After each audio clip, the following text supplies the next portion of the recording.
এখন যদি বিএনপি কিছু মনে করেন না, যদি একটা একটা ধাওয়া দেয়, অনেকের কিন্তু অস্তিত্ব থাকবে না। এটা কিন্তু আমরা সেই পুরনো রাজনৈতিক সংস্কৃতিতে আর কোনোভাবেই যেতে চাই না। কিন্তু তাই বলে আমাদের পার্টির কেউ কিন্তু বাজারে মাইকিং করে বলে না যে পুরা বাজার আমার দখলে, আমাকে না বলে সবারকে আমাকে চাঁদা দিয়ে তারপরে এখানে বাজার সদাই করতে হবে বা ব্যবসা করতে হবে, বা আমাকে জিজ্ঞেস না করে কাউকে গ্রেফতার করা যাবে না, এ ধরনের বক্তব্য। এবং বিএনপি নিজেই স্বীকার করেছে যে গত 7 মাসে প্রায় 3000-এর মতো তাদের সদস্যদেরকে বহিষ্কার করতে হয়েছে।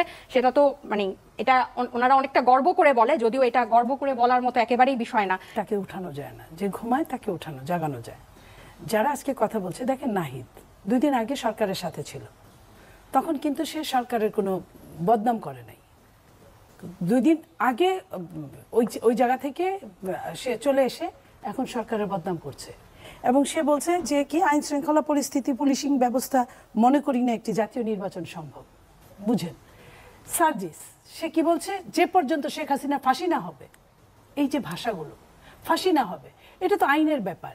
তারা মামলার, আপনি তো একজন অ্যাডভোকেট, মামলার মেরিটটা কতটুকু, মামলা যেতে কতদিন সময় লাগে, ফাঁসি পর্যন্ত যেতে কতদিন সময় লাগে, এগুলো কিন্তু আমরা অনেকেই জানি। বাংলাদেশে আরও দেরি হয়, যদি ত্বরিত হয় সেটা কতদিন, ততদিন পর্যন্ত নির্বাচন হবে না।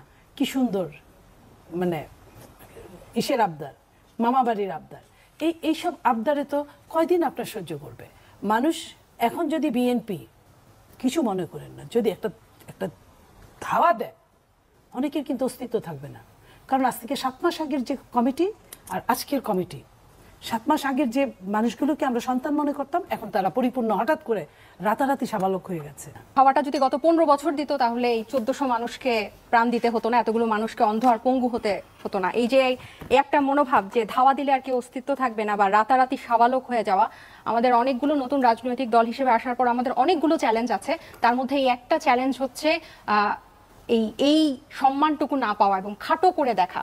আপা যে বলেন বিএনপি যদি ধাওয়া দেয় তাহলে অনেকের অস্তিত্ব থাকবে না, আমি বলতে চাই এই ধাওয়াটা যদি গত 15 বছর দিত, তাহলে এই 1400 মানুষকে প্রাণ দিতে হতো না, এতগুলো মানুষকে অন্ধ আর পঙ্গু হতে হতো না। এই যে একটা মনোভাব যে ধাওয়া দিলে আর কি অস্তিত্ব থাকবে না বা রাতারাতি সাবালগুলো নতুন রাজনৈতিক দল হিসেবে আসার পর আমাদের অনেকগুলো চ্যালেঞ্জ আছে।